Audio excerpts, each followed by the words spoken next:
Hey guys, welcome back to some more reviews, and today we're reviewing a classic, An American Werewolf in London, which is a much better film than the Wolfman remake. As you guys know, I did a rant on the Wolfman remake, a mega ultra freaking rant, and this is a much better movie. An American Werewolf in London is a classic. It's an awesome movie.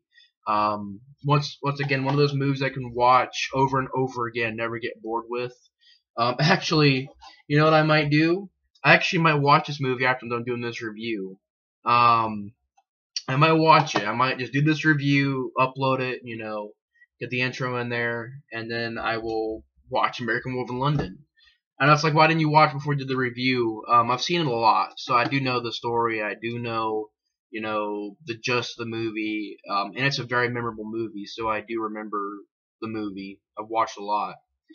The film is a classic. It's a 7.6 on IMDb, and it's directed by John Landis, who is a great director. He directed a lot of movies. Directed The Blues Brothers. Directed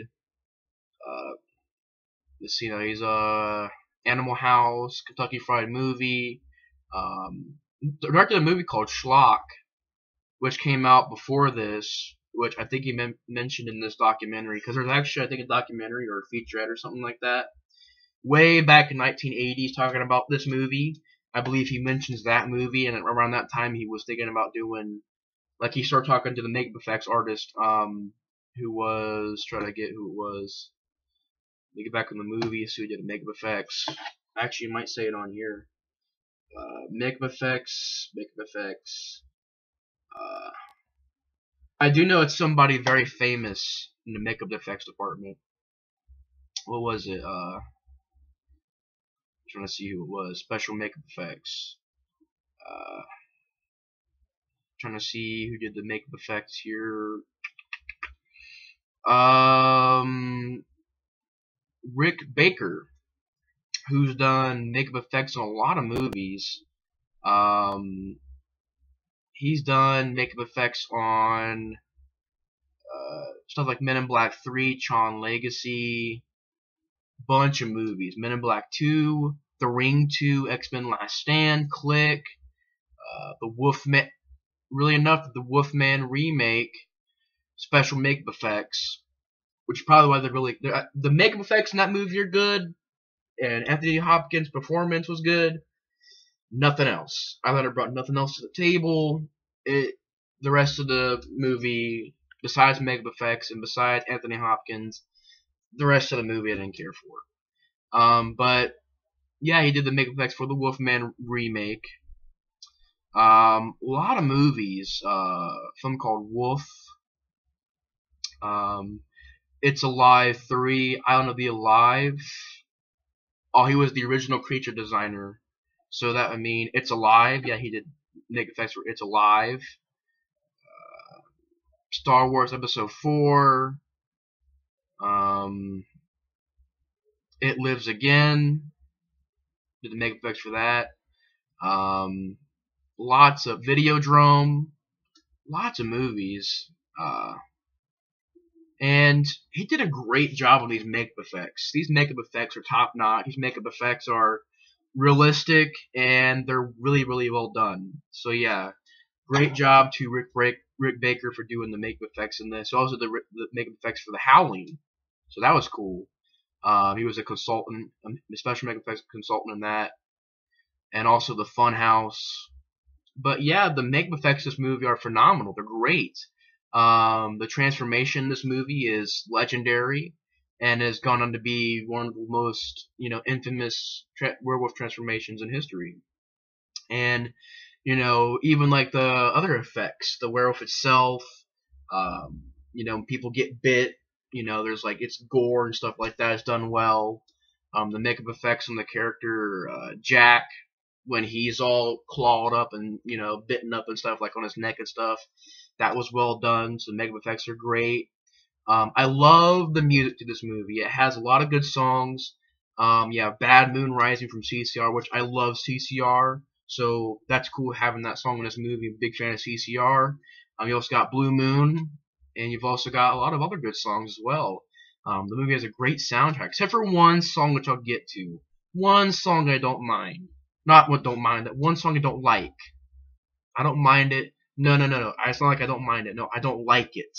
I didn't mean to say I don't mind. No, no, I don't like it. I don't like the song I'm going to mention in a little bit.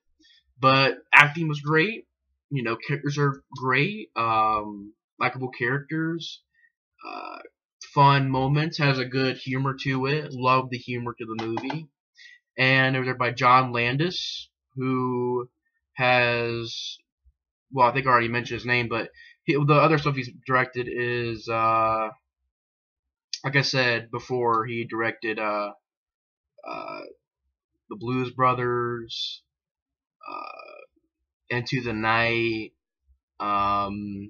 Beverly Hills Cop 3, which I heard a lot of bad things about, honestly. Beverly Hills Cop 3. Then he did his newest film, his actual newest film is Burke and Hare, which gets a 6.2 on IMDb, which came out in 2010. That was his last directed film so far. But he also directed the Twilight Zone movie, which something happened in that movie that was terrible. But you know, yeah, directed that movie as well. But he did a good job directing this movie. It's well shot. The angles and the open, range shots are done well. The movie is good to look at. A lot of good shots in the movie. Movie is a classic story. Basically, these two Americans, they go over to London. They're more in the rural parts of London, and they come across this place called the Slaughtered Lamb, and those people, they're acting really weird. Even got this guy is like throwing darts, and then the character David goes, "Hey, what's that star on the wall over there mean?" And then he misses the freaking board. He's like, "You made me miss. I have never missed that board before." And the characters have got that holy crap look on their face. It's hilarious. And they find out that they gotta leave. Well, they end up leaving because they don't want to. Is it David or was it Jack? It was actually Jack who said that. He was like, "What's that star on the wall mean?" But it was funny. But pretty much they get out of there, and those people they're talking about the werewolf, talking about if they should help them or not if the werewolf decides to attack them. And while they're walking out in this really well done scene where the atmosphere is very dark, there's mist everywhere and fog everywhere, so it was definitely done very, very well, made a very eerie atmosphere. And they're even like, "I'm running now, I'm running."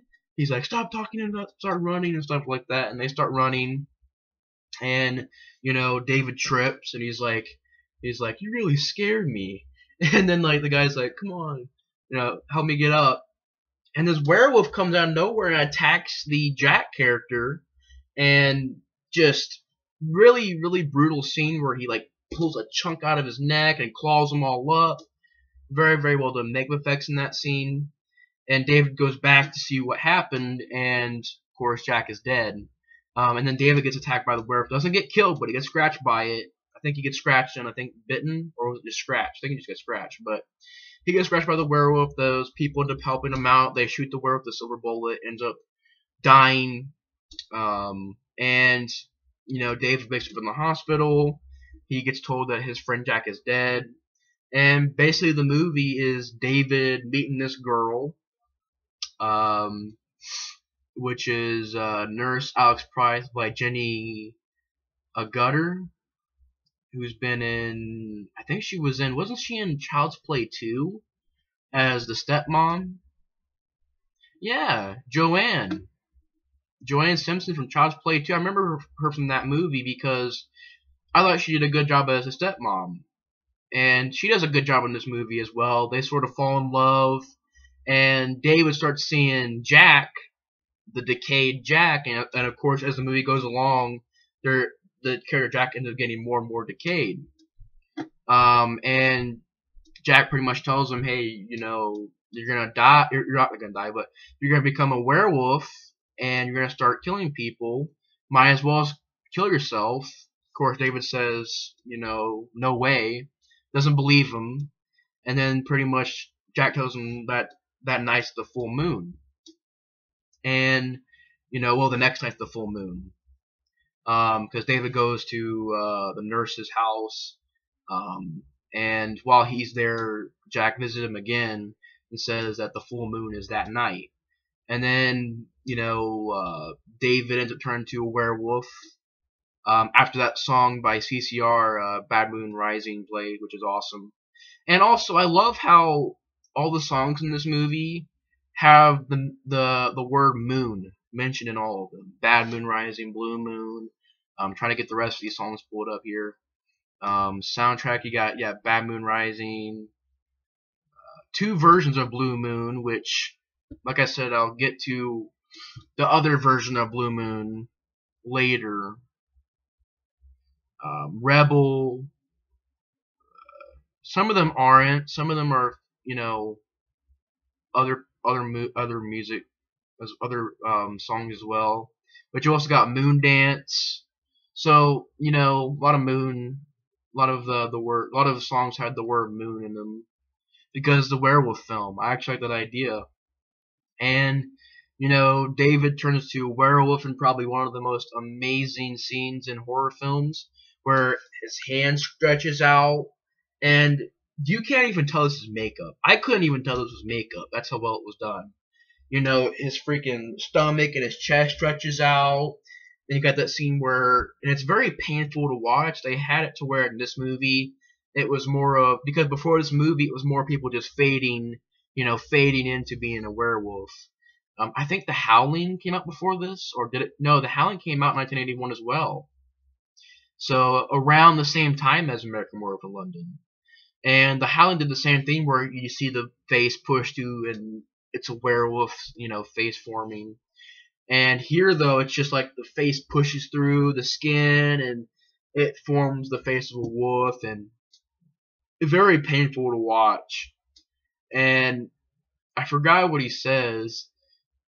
What does he say? Like, he's like, Jack, I'm sorry for calling you meatloaf or something like that, or whatever he said. I forgot what he said.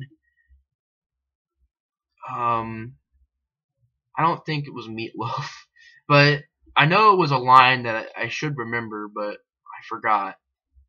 But he says like, Jack, I'm sorry for calling you, something, and then like, it was funny though. It cuts to actually a little Mickey Mouse toy after he says that.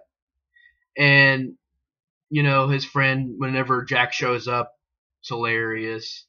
He's like, he shows talk about his funeral. He's like, that one girl came to the funeral. That girl I liked, she ended up going to the funeral. Heck, he's like, what about that? And even David's like, she really came to your funeral, man? And it was just funny to watch. And David turns to a werewolf, goes out, and pretty much starts killing people. Until you get to the end of the movie where pretty much David ends up having, well, not having, but it ends up having to get killed because he meets his friend Jack again in a porno theater, which is hilarious because as they're talking, you hear like moaning and grunting in the background. It was hilarious. And of course, his victims are also there, the people he's killed so far. Even the one girl's like, you could use a gun to shoot yourself in the head. Other guy's like, you could hang yourself and stuff like that. I just thought that was hilarious. And of course, David turns to a werewolf. It's a full moon. Although I gotta mention though, if this was the next day, would there still be a full moon? I don't know. Maybe it would be a full moon still, but doesn't. I don't know. I think that moves by a week or something like that. But I was like, would it be a full moon 3 days straight? Is it? I think that's how it works. Maybe I'm extremely stupid and I'm not sure how the moon works, but I just found it funny because most movies, like, they turn into werewolf, they gotta wait for the next full moon or something like that. I don't know, maybe it's me being stupid and dumb about no knowledge about the moon cycle, but, I was thinking, like, is that how it works? Every, 3 days straight's a full moon?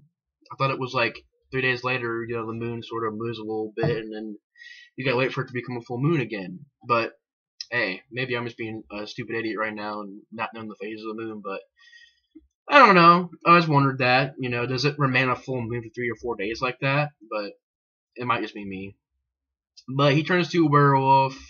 Goes outside. Got this really well done scene where these cars are crashing and people are getting hit by cars. The werewolf takes a bite of someone's head and like rips it off, and you see it hit a car.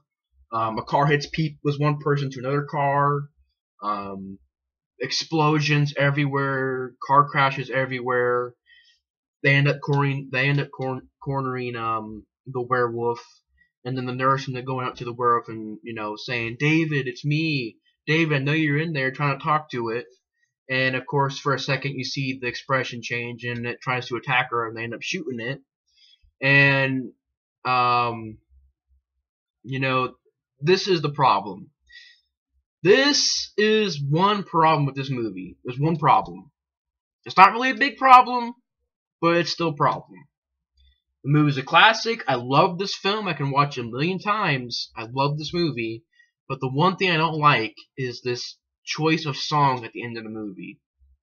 Because David gets killed, Nurse is sad, everybody's sad, the audience is sad because, these are all likable characters. And what do they play? Blue moon, bang, bang, bang, bang, bang, bang, ba, ba, ba. Whatever that song was, it was so out of place. And that version of Blue Moon, I mean, I'm not sure if it was actually, I think it was a different version of Blue Moon, but still, it felt out of place. I was like, really, you're gonna play that silly, over-the-top music after your character just died and everybody's sad? And it's gonna be like, ba ba ba, bang bang bang, bang bang bang bang, a blue moon. Now I'm no longer alone. It didn't fit. I was just like, what the freak? It didn't work. It didn't need to be there. It wasn't necessary. It didn't fit in the scene. I don't understand why it was there. It throws me off every time I watch the movie. Like, whoa, what the frick is this song doing here? And it's just not a good choice of song, that version of Blue Moon. But besides that one little problem, the movie is a classic. Has so many great scenes. The scene in the subway station where this dude's getting chased through it, and you see the POV of the werewolf chasing him and killing him. These couple walk out of their house, they get killed. This homeless guy gets killed. A lot of good shots, a lot of good angles. Beginning of the movie, you're seeing shots of the mountains and stuff like that in the desert, sort of.